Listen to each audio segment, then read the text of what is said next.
بسا اوقات بہت سی محنتوں کا نتیجہ انسان دیکھتا ہے کہ ضائع چلا گیا، میں نے 10 سال محنت کی، حاصل کوئی نہیں۔ یہ ثمرات کیا ہیں؟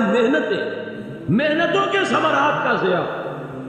کوشش آپ نے کی، قسمت کی خوبی دیکھیے، ٹوٹی کہاں کمن، 2-4 ہاتھ جب کے لبے باہر، بی پریپیئرڈ۔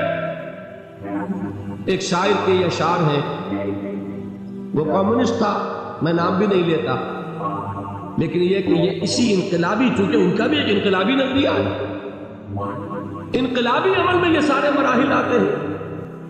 کوئی سیٹ بیک آیا، فرض کیجئے کوئی ناکامی ہو گئی، تو اپنے ساتھیوں کو دل بندھانے کے لیے یہ فصل امیدوں کی ہمدم اس بار بھی غارت جائے گی، سب محنت صبح و شاموں کی اب کے بھی اکارت جائے گی۔ میرے نبی کے ثمرات کا لفظ یہاں آیا ہے، وَنَقْصٍ مِّنَ الْأَمْوَالِ وَالْأَنفُسِ وَالثَّمَرَاتِ، سب محنت صبح و شاموں کی اب کے بھی اکارت جائے گی۔ دھرتی کے کونوں کھدروں میں پھر اپنے لہو کی کھاد بھرو، پھر مٹی سینچو اشکوں سے، پھر اگلی رت کی فکر کرو، پھر اگلی رت کی فکر کرو، جب پھر ایک بار اجڑنا ہے، ایک فصل پکی تو بھر پایا، تب تک تو یہی کچھ کرنا۔ ایک مقصد ہے سامنے، انقلاب برپا کرنا ہے۔ ایک کوشش ناکام ہو جائے کوئی پرواہ نہیں، نیکسٹ، پھر تیار رہو ناکامی کے لیے۔ ایسا نہ ہو جو انگریزی میں کہتے ہیں hope for the best but be prepared for the worst. ایسا نہ ہو کہ دوسری مرتبہ ناکام ہو کے بددل ہو جاؤ، تمہاری ہمتیں جواب دے جائیں، نہیں، پہلے سے تیار رہو کہ دوسری مرتبہ بھی ناکامی آئے تو آئے، لیکن جب تک کہ کامیابی حاصل نہیں ہوتی ہمیں یہ کام کیے تھے۔ دیکھیے سیرت میں آیا کہ نہیں یہ واقعہ؟ بدر میں مسلمانوں کو فتح ہوئی تو احد میں زک پہنچی کہ نہیں؟ 70 صحابہ شہید ہوئے کہ نہیں؟ اگر ان کی ہمتیں جواب دے جاتی تو گاڑی کیسے چلتی آگے؟ تو فرمایا وَلَنَبْلُوَنَّكُمْ بِشَيْءٍ مِّنَ الْخَوْفِ وَالْجُوعِ وَنَقْصٍ مِّنَ الْأَمْوَالِ وَالْأَنفُسِ وَالثَّمَرَاتِ، ہم تمہیں لازم آزمائیں گے، خوف کی کیفیت سے، فقر و فاقے کی کیفیت سے، بھوک سے، جان کے نقصان سے، مال کے نقصان سے، محنتوں کے حاصل کے ضائع ہو جانے سے۔ وَبَشِّرِ الصَّابِرِينَ، اور اے نبی بشارت دیجئے صبر کرنے والوں، الَّذِينَ إِذَا أَصَابَتْهُمْ مُصِيبَةٌ، وہ کہ جب ان پر کوئی تکلیف آئے، کوئی مصیبت آئے، کوئی آزمائش آئے، قالوا انا للہ وانا الیہ راجعون، وہ یہ کہیں کہ ہم اللہ ہی کے ہیں، اللہ ہی کی طرف لوٹ جانا۔ یہ وہی انداز ہے جو میں نے فارسی کا شعر سنایا تھا آپ کو کہ سرے تسلیم خم ہے جو مزاج یار، وہ ہمارا مولا ہے، ہمارا آقا، اگر اسے یہی منظور ہے تو ہمیں بھی یہی منظور۔ میں نے تسلیم و رضا کی بات کی تھی نا، آپ کو کچھ شعر سنائے تھے، ایک شعر اور سنیے، اور یہ کس کا ہے؟ محمد علی جوہر کا۔ ایک مرتبہ جیل گئے، ان کی ایک بیٹی جوان بیمار ہوئی، فوت ہو گئی، باہر چھوڑا انگریز نے، جاؤ بھائی دفن کر دو بیٹی کو۔ دوسری مرتبہ جیل گئے، دوسری جوان بیٹی اسی مرض میں مبتلا ہوئی، اب یہ جیل میں ہے، خبر پہنچی کہ دوسری بیٹی کے اوپر بھی اسی مرض کا حملہ ہوا۔ ایک نظم لکھی ہے جس کا آخری شعر یہ ہے، تیری صحت ہمیں منظور ہے لیکن اس کو نہیں منظور تو پھر ہم کو بھی منظور نہیں۔ یہ ہے، جب تک یہ کیفیت نہ ہو اس میدان میں آدمی ثابت قدم نہیں رہ سکتا کہ میرے رب کو اگر یہ منظور ہے تو یہی مجھے منظور ہے، اور تیری صحت ہمیں چاہیے تو ضرور، لیکن ہمارے رب کو منظور نہیں تو ہمیں بھی منظور۔ راضی برضائے رب۔ وَبَشِّرِ الصَّابِرِينَ الَّذِينَ إِذَا أَصَابَتْهُمْ مُصِيبَةٌ قَالُوا إِنَّا لِلَّهِ وَإِنَّا إِلَيْهِ رَاجِعُونَ، نہ شود نصیب دشمن کے شود ہلاک تیغت، سر دوستہ سلامت کے تو خنجر حاصل۔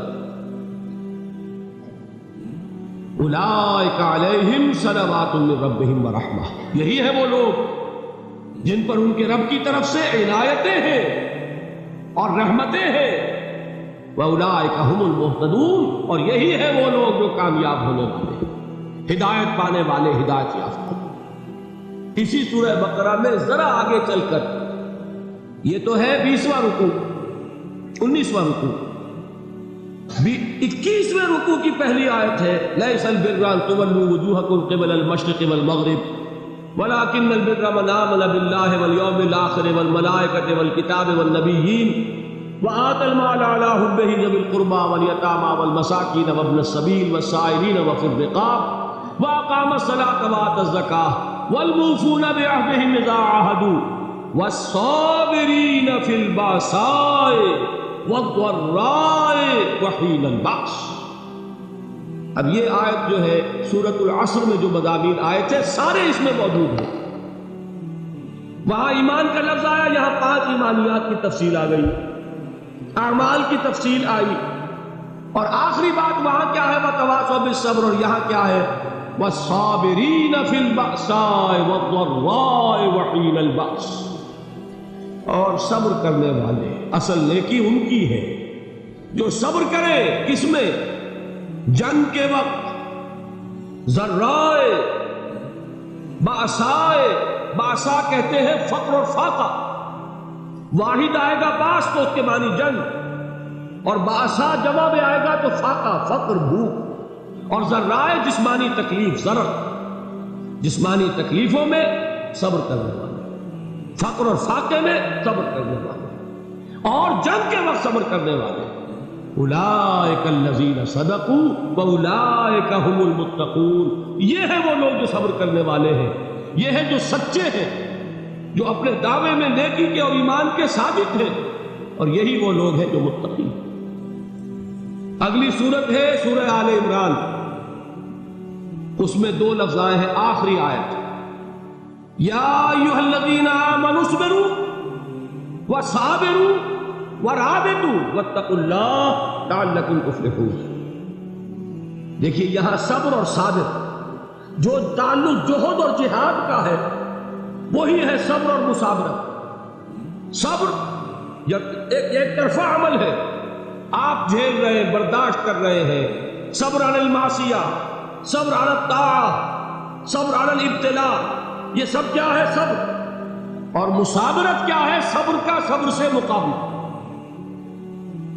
یہ سورہ آل عمران، اب وقت نہیں ہے میں آپ کو سناتا اللہ تعالیٰ نے کیسے کیسے مسلمانوں سے کہا، مسلمانوں تمہیں زک پہنچی ہے تو انہیں بھی تو پہنچی تھی، ان کے 70 نہیں مارے گئے تھے بدر میں، ان کے حوصلے جو ہیں وہ تو پست نہیں ہوئے، وہ اگلے سال آ گئے تم پر چڑھائی کر کے، تم کیوں اتنا برا مان رہے ہو؟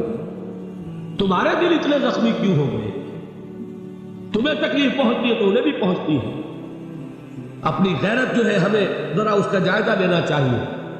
لوگ باطل نظریات کے لیے کتنی قربانیاں دے رہے ہیں، لوگ باطل چیزوں کے فروغ کے لیے کتنی محنتیں کر رہے ہیں۔ جیسا کہ میں نے ابھی کہا تھا، اسی غیرت کو چیلنج کرنے کے لیے، ذرا آپ کی حمیت دینی کو جوش دلانے کے لیے، قادیانی نوجوان کتنی تعداد میں اپنے آپ کو دین کے لیے وقف کرتا ہے، اور آپ کتنے نوجوان ہیں جو اپنے آپ کو دین کے لیے وقف کرتے ہیں،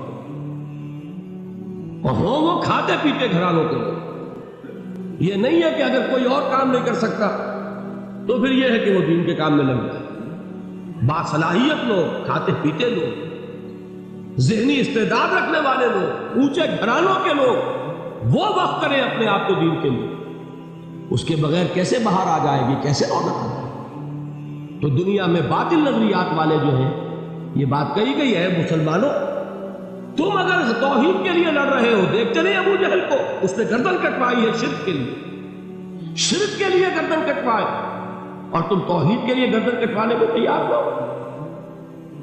اس نے گردن کٹوائی کہ نہیں کٹوائی؟ اور کس طرح کٹوائی ہے؟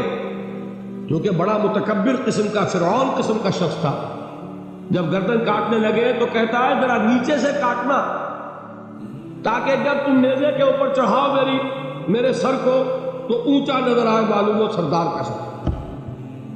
وہ بدبخت مرتے ہوئے بھی جو اس کی یہ کیفیت تھی نا، اس کو ذہن میں رکھی، تو یہ اس لوگوں نے قربانیاں دی، جانے دی، تو فرمایا اگر تم ان سے زیادہ قربانی نہیں دو گے، یہ نوٹ کر لیجیے اس کو، مجرد اگر حق کو غالب کرنا اللہ کے ذمے ہو تو آنے واحد میں غالب کر دے گا، تمہیں تکلیف ہی دینے کی ضرورت ہے۔ سمجھ رہے؟ کیا اللہ کے مقابلے میں کوئی باطل کی طاقت ٹھہر سکتی ہے؟ یہ تمہارے ایمان کا امتحان ہے، یہ تمہارے خلوص کی آزمائش ہے، یہ تمہارے امتحان کا ثبوت درکار ہے کہ اللہ تعالیٰ دیکھنا چاہتا ہے تم اس کے لیے اپنی جانیں قربان کرنے کو تیار ہو کہ نہیں، تم اس کے لیے تن من دل لگانے کو تیار ہو کہ نہیں۔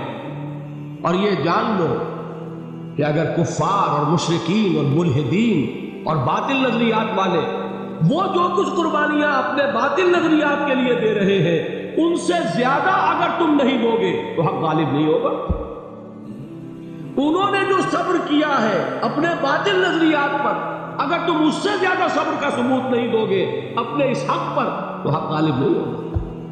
اس لیے فرمایا یا ایھا الذین آمنوا اصبروا وصابروا، نہ صرف یہ کہ صبر کرو بلکہ صبر میں اپنے دشمنوں سے آگے نکلو، ان کے صبر سے بڑھ کر صبر کرو۔ ورابطوا، مرابطہ کہتے ہیں چوکس رہنا، ہوشیار، پہرا دو، ایسا نہ ہو کہ دشمن جو ہے غفلت میں تمہارے اوپر کوئی حملہ جو ہے کر بیٹھے۔ واتقوا اللہ، اور اللہ کا تقوی اختیار کرو لعلکم تفلحون، تاکہ تم فلاح پاؤ۔